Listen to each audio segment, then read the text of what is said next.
Everyone, अस्सलाम वालेकुम। Students, previous lecture में मैंने आप लोगों के साथ इम्प्रॉपर इंटीग्रल डिस्कस किया था और साथ में मैंने इम्प्रॉपर इंटीग्रल में कन्वर्जेंस और डाइवर्जेंस किस तरह से चेक करते हैं इससे रेलेवेंट कुछ क्वेश्चंस डिस्कस किए थे।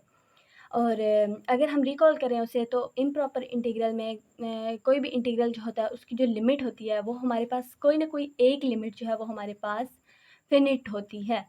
और समटाइम्स ऐसे भी होता है कि हमारे पास दोनों लिमिट्स जो हैं वो फिनिट होती हैं। तो स्टूडेंट्स, कन्वर्जेंस और डाइवर्जेंस के लिए हम इम्प्रॉपर इंटीग्रल में कुछ जो है वो टेस्ट यूज़ करते हैं, जिनमें से आज एक टेस्ट जो है वो हम स्टडी करेंगे और वो है कंपैरिजन टेस्ट, जो आज हम स्टडी करेंगे। और साथ ही मैं आप लोगों के साथ कुछ क्वेश्चंस जो है वो भी शेयर करूँगी।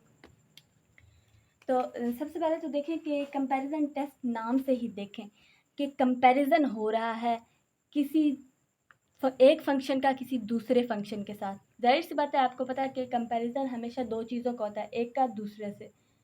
तो let two functions F of X and G of X, F of X and G of X be two functions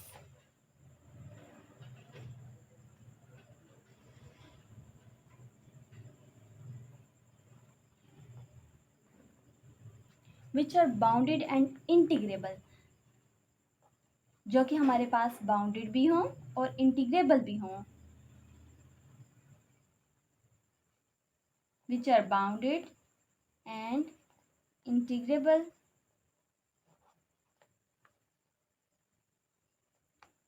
और वो हमारे पास इंटीग्रेबल हो a to infinity it's by mistake.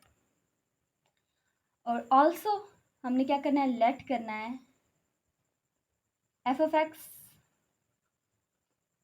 जो है वो पॉजिटिव हो। ऑलवेज एफ ऑफ एक्स हमारे पास क्या होगा, पॉजिटिव। और जी ऑफ एक्स जो होगा ना हमारे पास, एक्चुअली ये हमारा जो है ना मेन फंक्शन है, ठीक है। अगर हमारे पास कोई भी क्वेश्चन आएगा हम उसको जी ऑफ एक्स के इक्वल लेट कर लेंगे, ठीक है। और फिर उस जी ऑफ एक्स में से हम एफ ऑफ एक्स निकाल लेंगे। तो जी ऑफ एक्स जो है वो हमारे पास लेस देन या इक्वल होगा एफ ऑफ एक्स के। आप तो जी ऑफ एक्स को आप जो है वो मॉड के अंदर राइट कर लें, ताकि हमारे पास अगर वैल्यूज़ नेगेटिव हों तो वो मॉड उसको पॉजिटिव कर दे। और एफ ऑफ एक्स तो इट्स ऑलरेडी मेंशन कि ये पॉजिटिव है, इसके अराउंड हमें मॉड लगाने की ज़रूरत नहीं है। तो अब कंडीशन यहाँ पे क्या है कि अगर ऐसा हो जहाँ पे व्हेन x जो है वो a से बड़ा है, ठीक है, देन कंडीशन एक्चुअली हमारे पास क्या है कि अगर एक फंक्शन एफ ऑफ एक्स जो बड़ा है, ठीक है, तो इसका जो, remember this is a function f of x, this is not integral, this is integrand. लेकिन जब हम इसका इंटीग्रल लें किसी भी function a to infinity, 0 to infinity, ठीक है, यहाँ पे a में कोई भी नंबर हमारे पास आ सकता है, 2 टू इन्फिनिटी, 3 टू इन्फिनिटी, कुछ भी। तो ये हमारे पास जो integration a to infinity f of x d x है ना हमारे पास, ये हमारे पास कन्वर्जेंट होगा। तो integral F of x d x जो है वो हमारे पास कन्वर्जेंट होगा। क्या होगा, कन्वर्जेंट होगा। अगर हमारे पास ये फंक्शन कन्वर्जेंट है तो इसको हम दूसरे से कंपेयर करके कहेंगे कि जो दूसरा फंक्शन है हमारे पास g of x, then g of x integral a to infinity g of x d x also converges, ठीक है, कि अगर हमारे पास एक फंक्शन कन्वर्ज करेगा तो दूसरा फंक्शन भी हमारे पास कन्वर्ज कर जाएगा। एक तो इसकी ये कंडीशन होगी। दूसरी कंडीशन हमारे पास है कि अगर इफ जी ऑफ एक्स हमारे पास एक ऐसा फंक्शन है which is greater than f of x for all x greater than a, then if इसमें से अब बड़ा फंक्शन हमारे पास क्या है, यहाँ पे हमने रखा था जी ऑफ एक्स छोटा है और एफ ऑफ एक्स बड़ा है। यहाँ पे हमने क्या रखा है, एफ ऑफ एक्स छोटा है और जी ऑफ एक्स बड़ा है। तो ये जो है ना ये भी हमारे पास रिवर्स हो जाएगी कंडीशन। क्या होगा, जो हमारे पास बड़ा फंक्शन होगा हम उसको लेंगे कि वो हमारे पास अगर g of x d x diverge करता है, ठीक है, अगर जी ऑफ एक्स डाइवर्ज करेगा देन एफ ऑफ एक्स हमारे पास क्या कर जाएगा, डाइवर्ज कर जाएगा, f of x also diverge.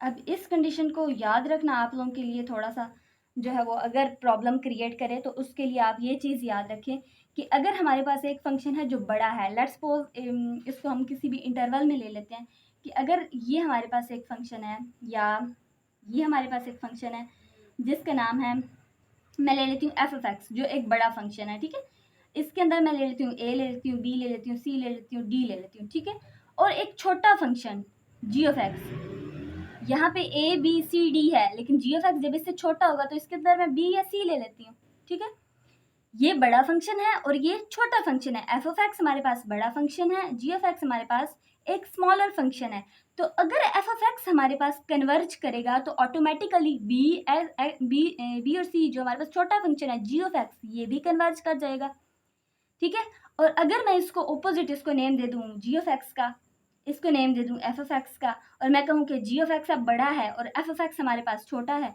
तो ये अगर डाइवर्ज करेगा तो ये भी तो डाइवर्ज करेगा, क्यों, क्योंकि ये सारा इसमें मौजूद है, ये छोटा है ये बड़ा है, इसको इस तरह से भी ले सकते हैं, या 1 to 4 ले लें, अंदर आप ले लें 2 और 3, ठीक है, अगर 1 to 4 जो है वो हमारे पास एक बड़ा फंक्शन है एफ ऑफ एक्स है और ये हमारे पास जी ऑफ एक्स है, तो अगर 1 to 4 कन्वर्ज कर रहा है तो जी ऑफ एक्स 2 और 3 ये भी तो 1 और 4 के दरमियान में आ रहा है तो ये भी तो कन्वर्ज करेगा, ठीक है, अगर ये हमारे पास एक बड़ा फंक्शन डाइवर्ज कर रहा है तो ऑटोमेटिकली हमारे पास छोटा फंक्शन जो है वो डाइवर्ज करेगा। आई होप कि आपको इस चीज़ की समझ आ गई होगी, ये चीज़ आप लोगों ने याद रखने के लिए एक तरह से इसको समझ लेना है, ठीक है, साथ ही मैं आप लोगों के साथ कुछ जो है वो एग्जांपल्स शेयर करती हूँ, जिनमें पहली एग्जांपल मेरे पास है इंटीग्रल ए टू इन्फिनिटी, बल्कि ये मैं आप लोगों के साथ ये एक और टेस्ट डिस्कस कर रही हूँ जो हमें हेल्पफुल होगा इस कंपैरिजन टेस्ट को प्रूव करने में, ये कंपैरिजन टेस्ट को यूज़ करने में ये एक और टेस्ट जो है ये हमारे पास हेल्पफुल होगा, ठीक है, a to infinity d x over x की पावर एन, और इसमें हमारे पास कंडीशन भी गिवन है कि ए जो है वो ग्रेटर देन है 0 से, ठीक है, अच्छा, तो अगर हम इसको जैसे मैंने पहले अपने क्वेश्चंस में किया था, प्रीवियस लेक्चर अगर आप मेरा देखें तो उसमें मैंने आप लोगों को समझाया था कि जब इस तरह का केस आ जाए इन्फिनिटी है तो मैं यहाँ पे लिमिट अप्रोच करा दूँगी, ठीक है, मैं यहाँ पे लिमिट को यूज़ करके मैं अपना इंटीग्रल बहुत आसानी से सॉल्व कर लूँगी ताकि मुझे कन्फ्यूजन ना हो कि ये इन्फिनिटी मैं कहाँ पे पुट करूँ, तो मैं सबसे पहले एक्स जो है वो अप्रोच करा देती हूँ इन्फिनिटी पे, ठीक है, और मैं इन्फिनिटी की जगह एक्स लिखूँगी अब, या बी ले लें या कोई भी वेरिएबल ले लें एक्स की जगह, तो यहाँ पे मैं एक्स इंट्रोड्यूस कराया मैंने, एक्स अप्रोचेस टू इन्फिनिटी, तो यहाँ पे इन्फिनिटी की जगह मैं एक्स यूज़ करूँगी और ये हमारे पास डी एक्स ओवर एक्स की power n as it is आ जाएगा, ठीक है, अब जो है मैं इसको इस इंटीग्रल को मैं इंटीग्रेट करूँगी और ये हमारे पास आएगा एक्स की पावर, ये हमारे पास माइनस एन बन जाएगा, जब यही वैल्यू ऊपर शिफ्ट करें नीचे पॉजिटिव है, ऊपर जाके ये नेगेटिव हो जाएगी डी एक्स, और ये हमारे पास अब मैं इसको इंटीग्रेट करूँ, लिमिट एक्स हमारे पास किसको अप्रोच कर रहा है इन्फिनिटी, अगर मैं इसको इंटीग्रेट करूँ तो मेरे पास एक्स की power minus n plus one, integration में आप ऐड करते हैं वही काम आप नीचे भी करते हैं, माइनस एन प्लस वन, साथ में हमारे पास जो इंटीग्रल है ए टू एक्स वो हमारे पास एज इट इज़ आ जाएगा, और नेक्स्ट स्टेप में हम इसको upper limit minus lower limit करके पुट कर देंगे, एक्स की जगह एक्स पुट करें, हमारे पास एक्स की power minus n plus one over minus n plus one minus lower limit put करें, ए एक्स की जगह ए पुट करें, ए की power minus n plus one over minus n plus one, limit हमारे पास एक्स किसको approach कर रहा है इन्फिनिटी को, ये सारा काम हमारा अंदर हुआ है। उसके बाद देखिए नीचे दोनों वैल्यूज सेम है, हम इसका एलसीएम ले लेते हैं, 1 माइनस एन कर लें बेशक, ए की पावर 1 माइनस एन, यहाँ पे भी आप इसको ऐसे ही राइट कर सकते हैं, माइनस एक्स की power 1 minus n, limit n x किसको अप्रोच कर रहा है, इन्फिनिटी को। अब यहाँ पे जो है ना काम आपका सोचने वाला है, जहाँ पे आपने चेक करना है कि हमारा इंटीग्रल, हमारा ये आंसर जो है ये कहाँ पे हमारे पास कन्वर्ज कर रहा है, कहाँ पे हमारे पास डाइवर्ज कर रहा है। एक्स की जगह पे हमने पुट करना है इन्फिनिटी, तो हम एक्स की वैल्यू को देखेंगे। अगर हम इन्फिनिटी यहाँ पे पुट कर दें तो इन्फिनिटी की पावर 1 माइनस एन, और अगर एक्स की पावर में माइनस हो जाए, एक्स की पावर नेगेटिव समथिंग हो जाए, तो आप लोगों को पता है कि अगर एक्स की पावर माइनस एन है तो वो हमारे पास 1 ओवर एक्स की पावर पॉजिटिव एन हो जाती है, और फिर जब आप एक्स की जगह पे इन्फिनिटी पुट करेंगे तो वो हमारे पास 0 के बराबर आएगा। अगर यहाँ पे देखा जाए तो हमारे पास कितने केसेस बन रहे हैं, 2 या 3 केसेस बनेंगे। अगर हमारे पास 1 माइनस एन जो है वो नेगेटिव हो जाए, ये वाली पूरी वैल्यू ये हमारे पास नेगेटिव हो जाए, तो ये टर्म तो हमारे पास 0 हो जाएगी। अगर ये टर्म हमारे पास नेगेटिव हो जाए, एक्स की पावर समथिंग जो है 1 माइनस एन, वो हमारे पास अगर नेगेटिव हो जाए, या इसको 1 माइनस एन कर लें बेशक, मैंने इसको एक्चुअली 1 माइनस एन को नाम दिया है एन का, आप इसको पी का नाम दे लें, एक्स की पावर पी कर लें, ठीक है। अगर एक्स की पावर में जो चीज़, जो वैल्यू है एक्स की पावर पी, वो हमारे पास अगर नेगेटिव हो जाए तो हमारे पास ये टर्म हमारे पास क्या हो जाएगी, 0 नीचे, क्योंकि जब ये नेगेटिव होती है तो इसको हम नीचे शिफ्ट कर देते हैं। लेकिन अगर इस वैल्यू को मैं पॉजिटिव ही रहने दूं, 1 माइनस एन की जगह कोई भी वैल्यू जब ये पॉजिटिव ही रहेगी, अगर x की वैल्यू 1 माइनस एन पॉजिटिव ही रहेगी, तो हमारे पास ये इन्फिनिटी की पावर समथिंग पॉजिटिव, तो वो खुद भी इन्फिनिटी हो जाएगी। इन्फिनिटी में से कुछ भी माइनस करें तो वो ऑटोमेटिकली सारा इन्फिनिटी हो जाएगा। तो यहाँ पे मैं आप लोगों के साथ केसेस डिस्कस करती हूँ। केस 1 ले लेते हैं,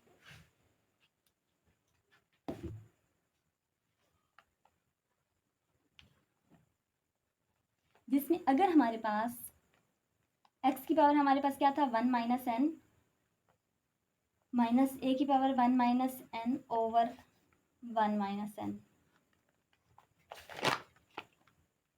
और लिमिट किसको अप्रोच कर रही है, x अप्रोचेस टू इन्फिनिटी। अब केस 1 में हमारे पास है कि अगर 1 माइनस एन जो है ये ग्रेटर देन 0 हो, अगर तो ये पॉजिटिव हो तो हमारे पास क्या होगा,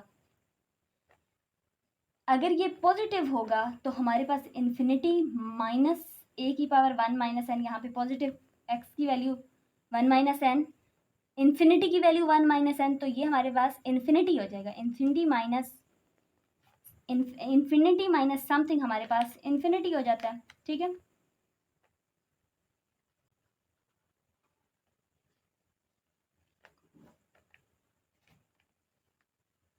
ये हमारे पास इन्फिनिटी हो गया। केस 2 में अगर डिस्कस करें, अगर हमारे पास x की जो वैल्यू है 1 माइनस एन, अगर वो लेस देन हो 0 से, तो हमारे पास क्या होगा, x की पावर नेगेटिव समथिंग हो जाएगा, -1 कर लें, -2 कर लें, -3 कर लें, ठीक है। तो वो हमारे पास 1 ओवर एक्स की पावर 3 बनेगा, या -2 बनेगा, या -1 बनेगा, जो भी है। जब 1 ओवर इन्फिनिटी हम पुट करेंगे तो वो हमारे पास 0 हो जाएगा। तो हमारे पास वैल्यू क्या हो जाएगी, x की पावर 1 माइनस एन, जब हमारे पास नेगेटिव होगा, 0 से कम होगा, तो हमारे पास 0 हो जाएगा, माइनस अगली टर्म हमारे पास वही आएगी, ए की power 1 minus n over 1 minus n. तो ये हमारे पास क्या आएगा, माइनस ए की power 1 minus n over 1 minus n. इसको आप माइनस से नीचे वाली टर्म को मल्टीप्लाई करा दे तो ए की power 1 minus n over n minus 1, ये हमारे पास आ जाएगा। तो जब मैं ए की power n 1 minus n over n minus 1 मेरे पास आया, तो इसका मतलब हमारे पास कोई भी फिनिट आंसर आ गया।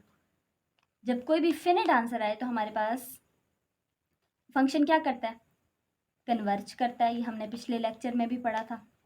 और जब इनफिनिट आंसर आए तो हम कहते हैं कि हमारे पास इंटीग्रल डाइवर्ज कर गया। तो यहाँ पे हमारे पास क्या हो गया, फिनिट आंसर आ गया, हमने कहा कि हमारे पास फंक्शन कन्वर्ज कर गया। केस 3 में अगर देखें, हमारे पास n इज इक्वल्स टू 1 हो, तो हमारे पास इंटीग्रल क्या था, dx ओवर x की पावर एन। इंटीग्रल हमारे पास ए टू इन्फिनिटी था।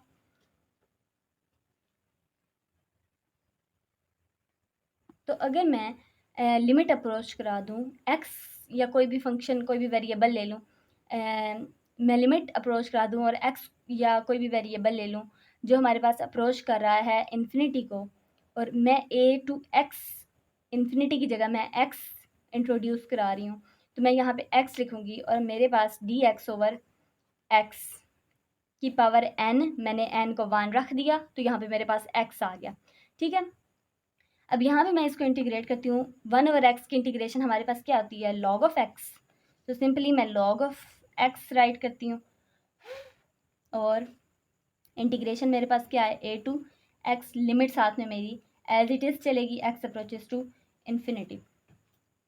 अब यहाँ पे मैं अगर लिमिट जो है वो पुट कर दूँ तो लॉग ऑफ एक्स की जगह एक्स आ गया, माइनस लॉग ऑफ एक्स की जगह ए आ गया, अपर limit minus lower limit simply, और लिमिट एक्स किसको अप्रोच कर रहा है, इन्फिनिटी को।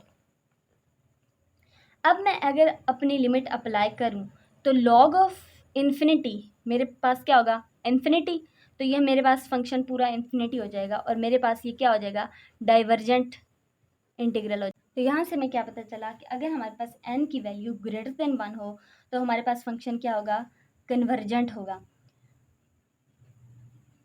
और अगर हमारे पास n की वैल्यू लेस देन और इक्वल टू 1 हो तो हमारे पास इंटीग्रल क्या करेगा, डाइवर्जेंट होगा। क्या होगा, डाइवर्जेंट।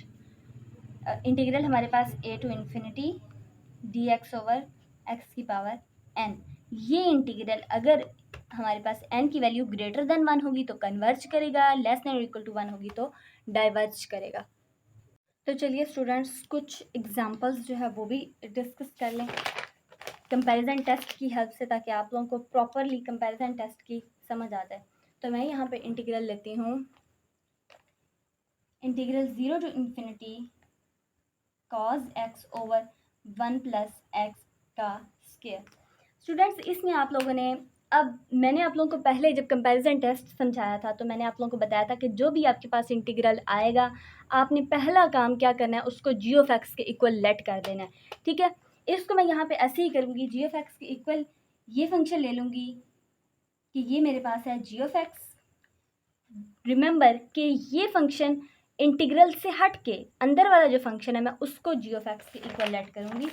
जैसे आप देखें यहाँ पे हमने पढ़ा था कि g of x modulus of g of x is less than f of x, और फिर जब हम इसको इंटीग्रेट करके चेक करेंगे ना तो तब हम इंटीग्रेशन लगाएंगे, ए टू इन्फिनिटी इंटीग्रल यूज़ करेंगे और हम कहेंगे कि ये इंटीग्रल जो है ये इसके इंटीग्रल से अगर ये कन्वर्ज करेगा तो इसका इंटीग्रल जो है ये भी कन्वर्ज करेगा।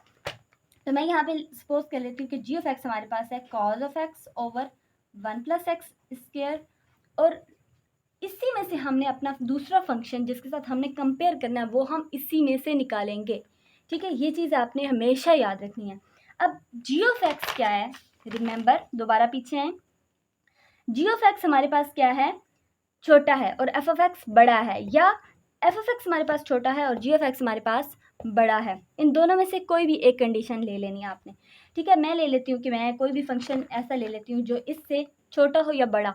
अगर छोटा होगा तो मैं उसको दूसरा एफ ऑफ एक्स का नाम दे दूँगी, या बड़ा होगा तो मैं उसको दूसरा एफ ऑफ एक्स का दूसरा नाम दे दूँगी। ठीक है, अब इसी में से आपने ये फंक्शन निकालना है, ये चीज़ आपने हमेशा याद रखनी है, और यहीं पे आके अक्सर स्टूडेंट्स जो है वो प्रॉब्लम करते हैं।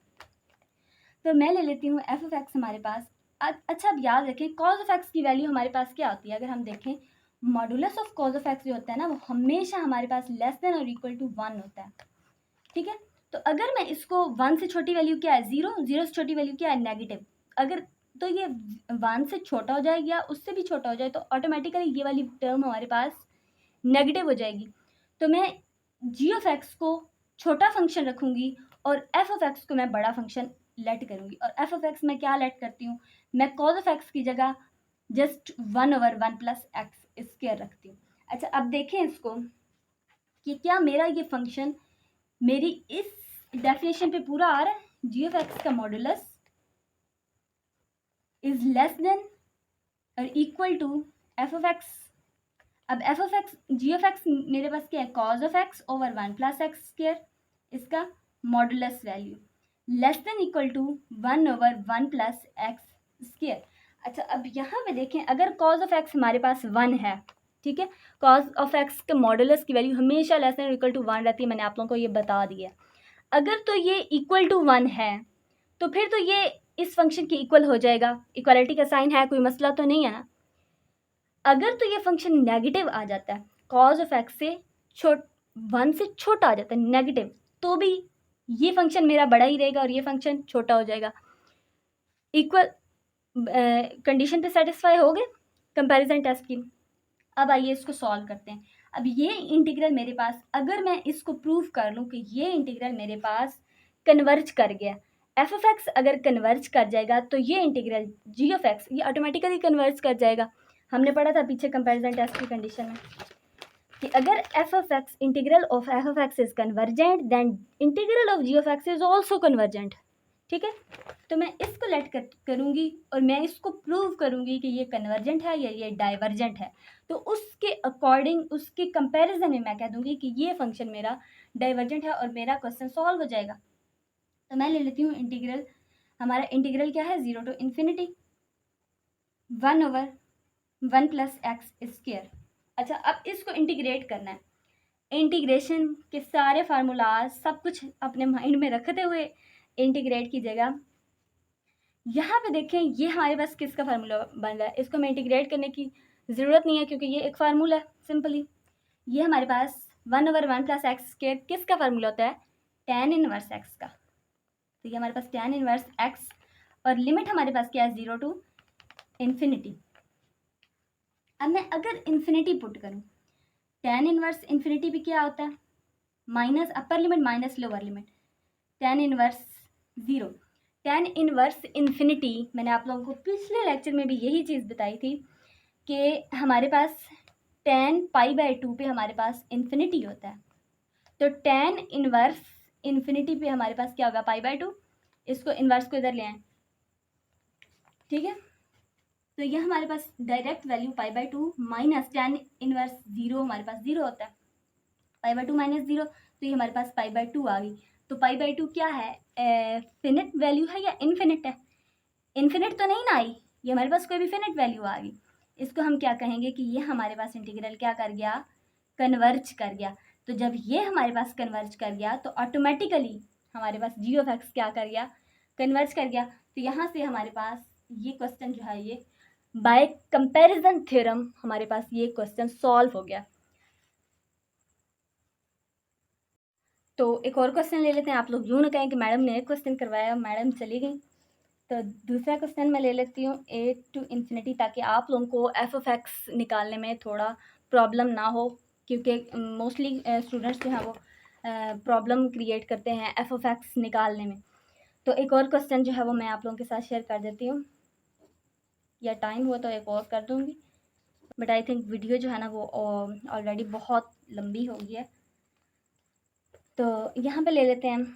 मैंने आप लोगों को पहला स्टेप क्या बताया था कि जब भी आपने उस इंटीग्रल कन्वर्जेंस या डाइवर्जेंस चेक करनी है, आप क्या करेंगे, आप इसको जी ऑफ एक्स के इक्वल लेट कर लेंगे। ठीक है, ये तो हमारा आ गया जी ऑफ एक्स। इंटीग्रल को हटा के, ठीक है, इंटीग्रल को हटा के sign square x over x square. अब देखें, अगर मैं जी ऑफ एक्स को एक छोटा फंक्शन सपोज करूं और एफ ऑफ एक्स को एक बड़ा फंक्शन सपोज करूं, या एफ ऑफ एक्स को मैं बड़ा फंक्शन लूँ और जी ऑफ एक्स को छोटा फंक्शन लूँ, तो मैं किस तरह से दूसरा फंक्शन इसमें से निकालूंगी, sine square x over x square. Sine square x की जगह मैं 1, क्योंकि साइन स्क्वायर एक्स की वैल्यू भी हमेशा 1 से छोटी होती है, ठीक है। तो यहाँ पे मैं 1/x² पुट कर देती हूँ। जैसे कि मैंने पहले बताया था कि अगर ये इंटीग्रल हम मेरे पास, इसको मैंने एफ ऑफ एक्स के इक्वल लेट किया है, एफ ऑफ एक्स हमारे पास है 1/x²। अगर ये इंटीग्रल मेरे पास, इंटीग्रल ऑफ 1/x² मेरे पास कन्वर्ज कर जाएगा, तो मैं ऑटोमेटिकली ये कह दूंगी कि मेरे पास ये इंटीग्रल कन्वर्ज कर गया। अगर ये मेरे पास डाइवर्ज कर गया तो मैं ऑटोमेटिकली ये कह दूंगी कि मेरे पास ये इंटीग्रल भी डाइवर्ज कर गया। तो मुझे प्रूव क्या करना है, मुझे ये एफ ऑफ एक्स का इंटीग्रल लेके मुझे प्रूव करना है। तो मैं क्या करती हूँ, मैं इंटीग्रल लेती हूँ डी एक्स ओवर या 1/x² dx, और इंटीग्रल मेरे पास क्या है, a to ∞। अब मैं क्या करती हूँ कि हमने पीछे टेस्ट क्या पढ़ा है, ये अगर x की पावर n हो और n हमारे पास बड़ा हो 1 से, तो हमारे पास इंटीग्रल क्या करेगा, कन्वर्ज कर जाएगा। और n हमारे पास यहाँ पे 2 है, n इज़ ग्रेटर देन 1, 2 है, 2 ग्रेटर देन 1 होता है, तो हमारे पास मैं डायरेक्ट कह सकती हूँ कि मेरे पास ये इंटीग्रल कन्वर्जेंट हो गया। तो जब ये इंटीग्रल कन्वर्जेंट हो गया है तो मेरे पास ये integral sine square x over x square modulus is also convergent, sorry here not modulus, is also convergent. ठीक है, एक इंटीग्रल अगर मेरे पास कन्वर्ज कर जाएगा तो इंटीग्रल दूसरा हमारे पास कन्वर्ज कर जाएगा, एंड विच इज सेटिस्फाइड। अब इसमें याद रखिएगा यहाँ पे भी और यहाँ पे भी केस थोड़ा सेम था, जिसकी वजह से मैंने 1/x² या 1 ये वाला नीचे वाला फंक्शन मैंने अपना f(x) मान लिया। लेकिन अगर आपके पास फॉर एग्जांपल मैं कोई भी इंटीग्रल g(x) दे देती हूँ, उसके लिए हमें f(x) किस तरह से निकालना है। g(x) हमारे पास x ओवर x की पावर 4 - 3 है। ठीक है, इसके लिए मैं f(x) कैसे निकालूंगी, इसके ऊपर स्क्वायर रूट है। अब मुझे बताएं कि इसके लिए हम f(x) कैसे निकालेंगे, जो ऐसा फंक्शन जो इस फंक्शन से छोटा हो। अब आप कहेंगे कि इसके ऊपर तो स्क्वायर रूट है, हम इसके लिए कैसे फाइंड करें। तो इसके लिए भी एक इंतहाई आसान तरीका है कि इसमें से जो कांस्टेंट टर्म होगी, नीचे वाली टर्म है, कांस्टेंट जो टर्म होगी उसको हमने एक तरह से वैनिश कर देना है, और नीचे वाली जो टर्म है बाकी उसको हम एज इट इज़ लिखेंगे। तो मेरे पास यहाँ पे x ओवर x की पावर 4 आया। ठीक है, अब ये हमारे पास x ओवर x की पावर 4 स्क्वायर रूट के साथ कैंसिल होके 2 पावर स्क्वायर रूट के साथ कैंसिल हो जाती है, तो यहाँ पे हमारे पास एक्स स्क्वायर नीचे बचेगा। ठीक है, हमारे पास नीचे एक्स स्क्वायर बच गया, और इसकी एक पावर इससे की एक पावर के साथ कैंसिल हो जाएगी, तो ये हमारे पास 1/x हमारे पास आ जाएगा। तो f(x) ऐसे फंक्शन के लिए हमारे पास 1/x होगा। इस किस्म के फंक्शन के लिए f(x) हमारे पास 1/x होगा। फर्स्ट करें, एक और क्वेश्चन ले लेते हैं, x+1, जिसमें ऊपर वाली पावर में भी कुछ ना कुछ है। तो हम क्या करेंगे, नीचे x की पावर 6 + 1 ले लें, x की पावर 5 + 1 ले लें। तो मैं क्या करूँगी, x+1 ऊपर वाली टर्म का भी कांस्टेंट और नीचे वाली टर्म का भी कांस्टेंट मैं वैनिश कर दूंगी। ये हमारे पास g(x) है। इसका f(x) बनाने के लिए मैं ऊपर वाली टर्म का कांस्टेंट और नीचे वाली टर्म का कांस्टेंट कैंसिल करके इसको लिख दूंगी, या चलें इसकी पावर 6 ही रहने दें ताकि ये हमारे उसके साथ कैंसिल आउट हो जाए। तो नीचे मेरे पास x की पावर क्यूब बच गई। अब ये एक x इस एक x के साथ कैंसिल होकर 1/x² नीचे बच गया। तो इस किस्म के फंक्शन के लिए हमारे पास f(x) क्या निकला, 1/x²। अब इस किस्म के फंक्शन के लिए आप इसको चेक करेंगे, और इस किस्म के फंक्शन के लिए आप इस f(x) को 1/x सपोज करके और इसकी एक जो है वो कन्वर्जेंस चेक करेंगे। अगर ये फंक्शन हमारे पास कन्वर्ज कर गया तो हमारे पास ये फंक्शन भी कन्वर्ज कर जाएगा, और अगर हमारे पास ये फंक्शन कन्वर्ज कर जाएगा तो ये भी कन्वर्ज कर जाएगा, और अगर ये डाइवर्ज करेगा तो ये भी डाइवर्ज हो जाएगा। स्टूडेंट्स, आई होप कि आज के लेक्चर की आप लोगों को अच्छे से समझ आ गई होगी। सी यू इंशाल्लाह इन द नेक्स्ट वीडियो। तब तक के लिए अल्लाह हाफिज़।